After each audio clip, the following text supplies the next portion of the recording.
Russell, a friend of Sarah Ferguson, has revealed that she's on the cusp of a nervous breakdown as her daughters are being dragged into the scandal over her association with Jeffrey Epstein. Sarah Ferguson, the Duchess of York, once famed for her fiery spirit, is reportedly spiraling into crisis, and her inner circle is sounding the alarm. Friends say the 65-year-old royal exile is drowning in debt, isolation, and unchecked impulses, with one insider whispering she's one bad decision from rock bottom.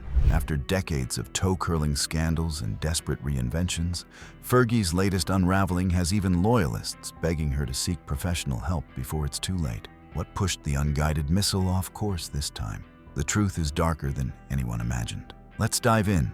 Fergie's final spiral. Sarah Ferguson's slow-motion crash has been playing out in plain sight for months. But the whispers inside her shrinking circle have finally turned into screams. At 65, the woman once dubbed the Duchess of Pork by Fleet Street tabloids is said to be teetering on the edge of a full-blown breakdown. Friends who have stuck by her through toe-sucking scandals, bankruptcy filings, and QVC pitchwoman eras are now staging frantic interventions, pleading with her to get help before the next headline writes itself in permanent ink.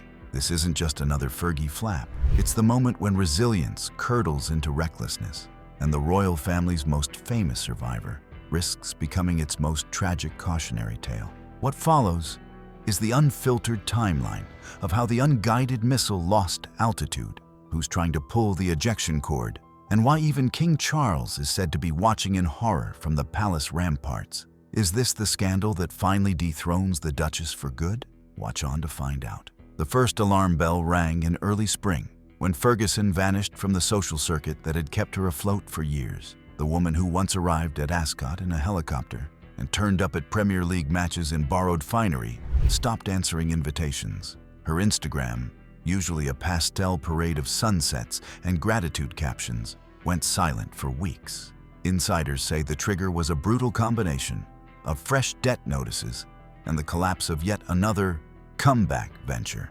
A children's book series she'd hyped as her ticket back to solvency sold fewer than 2,000 copies in its first quarter. Publishers quietly pulped the remainder. The advance, rumored at $150,000, had already been spent on legal fees and back rent at Royal Lodge, the sprawling Windsor mansion she still shares, awkwardly, with her ex-husband, Prince Andrew. Money has always been Fergie's Achilles heel, but this time, the numbers are merciless. Court documents leaked to the Mail in April revealed $4.2 million in unpaid loans, some dating back to her 2011 U.S. bankruptcy. Creditors are circling. One Swiss lender reportedly threatened to seize the chalet in Verbier she bought at the height of her Weight Watchers millions. Another is demanding the return of a diamond necklace she pawned in 2022 and never redeemed. She's borrowing from Peter to pay Paul, except Peter's run dry and Paul's a loan shark, one former aide told me on condition of anonymity. The aide, who worked on her 2018 global brand relaunch, says Ferguson's spending spirals follow a predictable pattern: manic optimism, lavish outlays, then the crash. Only now, at 65, the crash is landing harder. Isolation is the second accelerant. Since Prince Andrew's Epstein disgrace stripped him of titles and public life, Royal Lodge has become a gilded prison for both of them. Staff describe corridors echoing with silence, meals taken alone, and Ferguson pacing the long gallery at 3 a.m. in mismatched pajamas. Her daughters, Beatrice and Eugenie, are consumed by young families and cautious palace optics. Visits are dutiful, but brief. Andrew, according to neighbors, spends hours in the billiards room watching old news clips of himself in a naval uniform. Their ghosts haunting their own lives, says a Windsor groundsman who's worked the estate for 20 years. Ferguson's once vast Rolodex has shrunk to a handful of loyalists. A former PR, a minor aristocrat with a gambling habit, and a Hollywood manager who still dangles Netflix deals that never materialize. The third and most combustible element is impulse. Friends say Fergie's decision-making has devolved into late-night texts and 2 a.m. phone calls. In June, she wired $18,000 to a documentary producer in Lagos after a single Zoom pitch about a Pan-African wellness retreat. The money vanished. The producer's LinkedIn now lists him as a rideshare driver in Toronto. Days later, she flew to Ibiza on a private jet arranged by a nightclub promoter who promised brand synergies. Photos surfaced of her dancing barefoot on a banquette at 4 a.m., champagne flute aloft, eyes glassy. The caption she posted, "Living my truth," was deleted within hours, but screenshots live forever. Palace courtiers, already juggling Andrew's legal woes, reportedly forwarded the images to King Charles with a single line, "This cannot stand." That's when the interventions began. The first was gentle, a lunch at Claridge's with Sarah, Duchess of Norfolk, and two Weight Watchers executives who owe their fortunes to Fergie's 1990s endorsements. They offered a structured comeback-sponsored speaking tour, memoir update, and maybe a podcast. She listened, nodded, then asked if they could front her $25,000 for urgent roof repairs at Royal Lodge. They declined. The second intervention was blunter. In July, her former business manager, a steely South African named Johan, flew in from Cape Town and locked her phone in a safe for 48 hours. He presented a spreadsheet, $28,000 monthly outgoings, $4,000 income from residual royalties, and the occasional paid Zoom with U.S. book clubs. "You're hemorrhaging, Sarah. Therapy, debt counseling, and a moratorium on new projects, or you'll be homeless by Christmas." Even Charles, who has spent a lifetime navigating Fergie's chaos, is said to be at a loss. Royal Lodge falls under his jurisdiction as Ranger of Windsor Great Park, and eviction papers have been drafted twice, only to be shredded. Blood is thicker than scandal, but thinner than bankruptcy law. Sources say the king's latest compromise is a quiet offer. Move into a grace and favor cottage on the Sandringham estate, surrender the lodge to the crown, and accept a $500,000 annual stipend in exchange for total media silence and inpatient treatment at a private clinic in Zurich. Ferguson's response, delivered via a tear-streaked voicemail to Princess Beatrice: "I'd rather die in my own home than be buried alive in Norfolk." Now, as November frost coats the long gallery windows, the question isn't whether Sarah Ferguson will crash, it's how hard and who she'll take down with her. Creditors have filed for a charging order on Royal Lodge. Andrew, oblivious in his wing, is reportedly drafting a letter to the king begging for mercy. Beatrice and Eugenie have retained a crisis PR firm, and somewhere in Zurich, a clinic bed remains empty, sheets turned down, waiting for a duchess who may never arrive. The unguided missile is in free fall. The only uncertainty left is where the wreckage will land. From fun-loving duchess to unguided missile, the Sarah Ferguson story. Sarah Margaret Ferguson was born on 15 October 1959 at Welbeck Hospital, London, the second daughter of Major Ronald Ferguson and Susan Barrantes. Ronald managed the Guards Polo Club and the Duke of Edinburgh's String. Susan rode to hounds and chaired the local Conservative Association. The family split time between Dummer Down Farm, a 200-acre Hampshire spread, and a flat above the polo grounds at Windsor.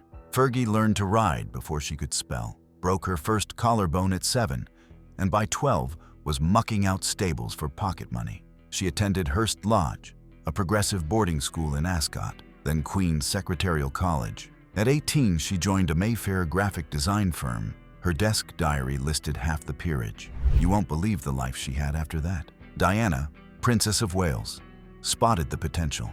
The two had met at polo matches. Diana, bored with palace protocol, saw in Sarah a kindred spirit. In June 1985, she seated them together at a Windsor house party. Andrew, fresh from the Falklands, proposed 6 months later on his 26th birthday. They married at Westminster Abbey on 23 July 1986. The Queen created her Duchess of York. 500 million watched on the BBC.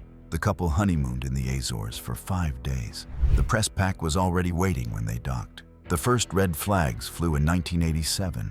Tabloids tallied $78,000 in gifted holidays, Caribbean yachts, Gstad chalets, Mustique villas, courtesy of tycoons chasing royal cachet. Palace press officers issued stiff denials. The Queen privately asked Charles to rein her in. In 1988, Ferguson signed a $1.2 million deal with Weight Watchers US. She lost 48 pounds, filmed infomercials in a pink tracksuit, and moved 1.4 million tubs of low-fat cottage cheese. Sales directors called it the Fergie effect. Courtiers called it vulgar. By 1990, Andrew was at sea 9 months a year with the Royal Navy. Ferguson, 30, was lonely, Restless, and $600,000 in debt.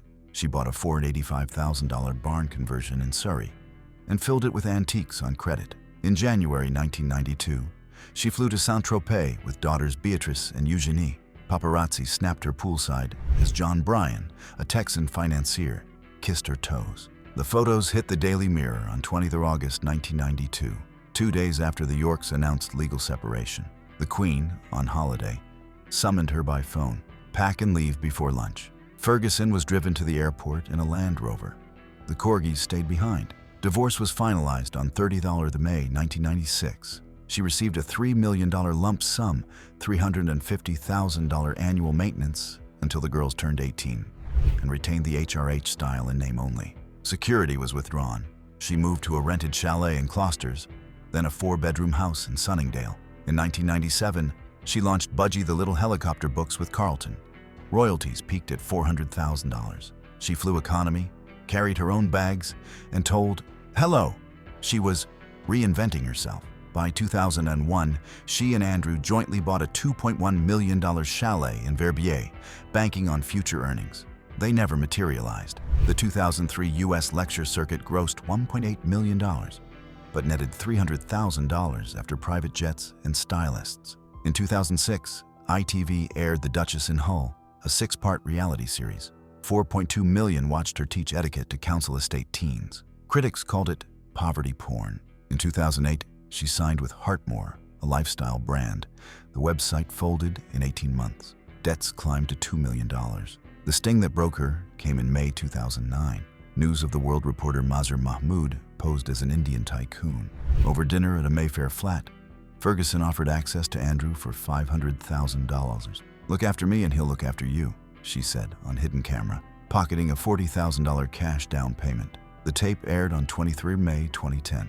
She issued a statement, a serious lapse of judgment. Creditors pounced. In August 2010, she filed for bankruptcy in Texas, listing assets of $2,000 against liabilities of $5 million. Oprah Winfrey flew her to Chicago for a 6-episode redemption arc. Ratings averaged 3.1 million.